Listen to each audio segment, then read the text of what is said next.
হঠাৎ বিকট শব্দ, অন্ধকার হয়ে গেল গোটা কামারপুকুর। দাও দাও করে 11,000 ইলেকট্রিক পোস্টে জ্বলছে আগুন। কিছুটা দূরে হচ্ছে বিশাল বড় মেলা, বহু মানুষের সমাগম, আতঙ্ক গোটা এলাকায়। ঘটনাটি ঘটেছে গতকাল রাতে হুগলির গোঘাট 2 নম্বর ব্লকের কামারপুকুর পঞ্চায়েতের অন্তর্গত শ্রীপুর এলাকায়। জানা গেছে ইট বোঝাই একটি লরি নিয়ন্ত্রণ হারিয়ে প্রচন্ড গতিতে 11,000 ইলেকট্রিক পোস্টে সজোরে গিয়ে ধাক্কা মারে। এর ফলে বিকট শব্দের আওয়াজ হয়, দাও করে জ্বলে ওঠে আগুন, অন্ধকার হয়ে যায় গোটা কামারপুকুর। কিছুটা দূরে হচ্ছে বিশাল বড় কামারপুকুরের মেলা। এই ঘটনা এলাকায় ব্যাপক চাঞ্চল্যের সৃষ্টি হয়েছে। ঘটনার খবর পেয়ে পৌঁছায় ইলেকট্রিক দপ্তরের কর্মীরা, তবে হতাহতের কোনো খবর নেই। এরপর পরিস্থিতি নিয়ন্ত্রণে আনে ইলেকট্রিক দপ্তরের লোকজন। কোনো রকমে একদিকের ইলেকট্রিক লাইন অফ করে আর একদিকের ইলেকট্রিক লাইন চালু করে। এরপর পুলিশ আজ বুধবার ভোরে লরিটিকে উদ্ধার করে। এই বিষয়ে কি জানা যাচ্ছে বিস্তারিত শুনুন আর দেখতে থাকুন নিউজ বাংলাদেশ। কি ওদের পয়সা আছে বলে ওরা কি সবারই মাথায় পা দিয়ে দিয়ে যাবে, আর আমাদের পয়সা নাই বলে আমাদের কিচ্ছু করার নাই। আজকে কি ঘটেছে এখন? আজকে এই তো লরিটা এই মাত্র আমার ছেলেটা এমন ধাক্কা মেরেছে, গোটা ঘরটা জ্বলে উঠেছে, গোটা ঘরটা ছেলেটা একবার একটা বিপদ ব্যাপার সেই মাত্র আমরা গেছি ভাত খেতে, ছেলেটা ঘরটা একলাই ছিল, তো খেয়ে দেখে তো ছুটে বেরিয়ে গেছে। মা চলো, গোটা ঘরটা জ্বলে গেল একবারে। আমি বলুন দিকে এখন যদি গোটা ঘরটা যদি জ্বলে বডি হয়ে যেত তখন কি হতো? আমাদের উপরে দাদা দিদি শুয়েছিল।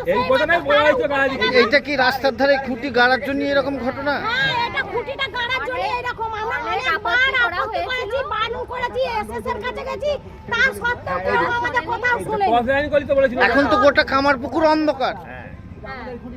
বর্তমানে এখন তো কামারপুকুর তার পয়সা আছে বলে সে সব কিছু করতে পারে, গরিবদের কোনো ইয়ে নাই। না, লাইন কেটে ছেড়ে দিয়েছে। কে নিয়ে গেছিল তার নামটা বলো।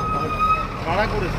অর্চনা দিয়ে না, ওরা জোর করে সব পাপন মণ্ডলকে পর্যন্ত পয়সা খাইয়েছে, খাইয়ে এইভাবে কাজটা করেছে। এসএস কে পয়সা খাইয়েছে, যারা হাইকোর্টের থেকে অর্ডার করেছে ওটা পুরো কাগজ নিয়ে গেছে পর্যন্ত সবাই মিলে তার পয়সা খেয়েছে বলে কাজটা করেছে। তারা একটা পর্যন্ত কথা বলেন, সে যদি হাইকোর্টে কাগজ বার করবে আমাদের ঘরে কোনো কাগজ আসবে না। আমাদের ঘরে এখানটা কোন জায়গা? এখানটা কোন জায়গা? এটা পাঁচটি বন্দি শিবুর এবং সবারই আজকে ঘটেছে। আমরা খাওয়া দাওয়া করছিল, আমার ছেলে মেয়ে শুয়েছিল, হঠাৎ বিকট একটা শব্দ হলো, দেখছি যে এরকম ধাক্কা মেরে গাড়িটা উল্টে নে ঠিক বসে গেল, বসে যেয়ে তার পার ছিঁড়ে যে হু করে জ্বলছে 11,000। আর এই 11,000 লাইন নিয়ে আমাদের এই এলাকার লোক সব আপত্তি করেছিল। হ্যাঁ, দরখাস্ত দেওয়া হয়েছিল, এমনকি ডিভিশন ম্যানেজারের কাছে সুযোগ দেওয়া হয়েছিল। হ্যাঁ, ওরা নাকি বলছে হাইকোর্টের ওরা আমাদের কাছে কোনো পেপার দেয়নি। হ্যাঁ, যে হাইকোর্টে যে কোনো অবজেকশন এসছে কি, হ্যাঁ দিয়ে গোঘাট থানাতে কোথায় ছেলে মেয়ে পরে পুলিশে এসে জোর করে এটা এভাবে করলো। হ্যাঁ, বারবার বলুন যে এইখানে ছিল একটা বিধান নেই। হ্যাঁ, একবার ঘটনা ঘটেছে, এসএস সাহেবকে বলা হলো, হ্যাঁ জোরাত করে বলি তো আপনি মানে ইয়ে নাই। খুঁটিরা ছিল হাই ওই দিকে, এই কোন একটা ওই কোন একটা মাঝখানে এইভাবে দিয়ে রাস্তার মাঝে চলে ঘরের সামনে। কিন্তু আমার বাড়ি তো এটা আজকের বাড়ি নয়। হ্যাঁ, আমাদের পূর্বপুরুষের বাড়ি। হ্যাঁ, যে আজকের বাড়ি নয়, আমাদের পূর্বপুরুষের বাড়ি। আজকে কি এই যে দুর্ঘটনা ঘটলো, কারোর ক্ষতি হয়েছে কিছু? এখন ক্ষতি হয়নি, ক্ষতি হওয়ার মতো আগুন জ্বলে গেছে। হ্যাঁ, গোটা কামারপুকুর তো অন্ধকার। হ্যাঁ, আরামবাগ মতিলাল টেলিশপ ও স্যামসাং সার্ভিস সেন্টার, অনলাইন বা যে কোনো দোকানের থেকে সস্তা। আপনাদের সকলের প্রিয় মতিলাল মোবাইল, তাই আজই আসুন। পুরানো মোবাইল সারানোর চেয়ে বেশি দামে এক্সচেঞ্জ, 0% ইন্টারেস্টে, 0 ডাউন পেমেন্ট, 0 কস্টে মোবাইল ফাইন্যান্সের সুবিধা। আমাদের ঠিকানা পুরাতন বাজার, আরামবাগ হেডপোস্ট অফিসের বিপরীতে, আরামবাগ, হুগলি। আমাদের যোগাযোগ নাম্বার 7001304430।